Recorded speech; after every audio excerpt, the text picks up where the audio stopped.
Let's talk about time and effect right now. Many students think that when they learn a language, the progress look like this. They think that the more they learn on one day, the better they speak Korean. So from left to right is their learning time spent on one day, and from bottom to top is their learning progress. But actually, it looks like this.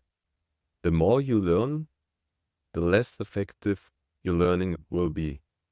But it resets every day. So why is that so? It's because your brain continues working on something when you don't work on it.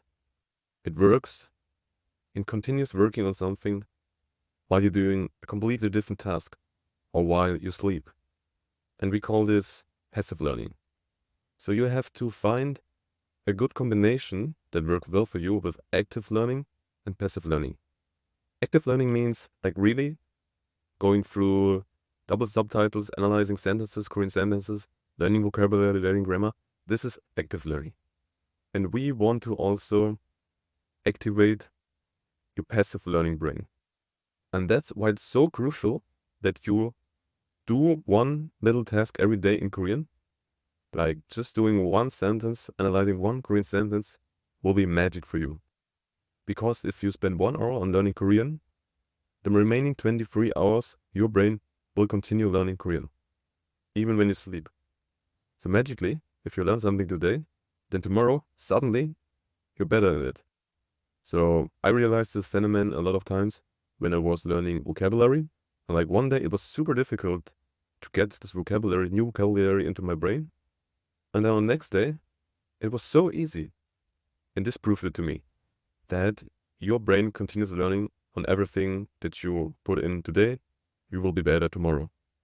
And that's why it's so crucial to do your daily tasks.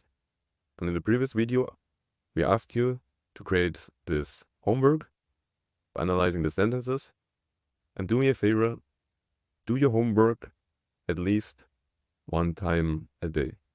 It can be only 5 minutes, even 1 minute, but just do the different homeworks one time. And just to make this super clearly, if you spend 1 hour today and then 1 hour after each hour, it means you spend 2 hours today on learning Korean. But if you separate those hours into 2 days, it's something like this. 1 plus 1 is 3. A math teacher would kill you right now, but I really want to get this point clearly. That instead of learning 2 hours on one day and on the second day 0 hours, it's so much more efficient to divide those 2 hours into 2 days. Because your passive brain will continue learning on that. So why I'm telling you that? I'm telling you that because I don't want you to push you too hard. You can spend 4 hours a day learning Korean or 8 hours. I don't mind. But I want you to keep in mind that the more you learn on one day, the less efficient it will be. And instead of learning one day 8 hours and the next day 0 hours, you have to separate the time if possible. You really have to get into a routine. And of course, if your goal is you want to be fluent in Korean in 6 months, then of course, if you spend 2 hours instead of 1 hour a day, you will reach this goal faster. But it's not the double speed. So I want you to be nice to you. If you don't get like quick results, you will get them eventually. Not immediately, but eventually.